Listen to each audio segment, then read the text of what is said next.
Good morning and welcome to our home and away session. We have two incredible speakers lined up for you today. Over the next hour, we will hear from Ange and Matt about their respective ministries and how they support ethnic New Zealanders, both abroad and in New Zealand. As a result of the report that came out of that, one of the recommendations to government was there needs to be a dedicated ministry dedicated for ethnic communities across this motu.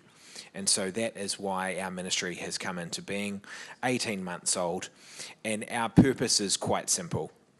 We aspire to be the government's chief advisor on ethnic diversity and on the inclusion of ethnic communities in wider society. But the government decided on five key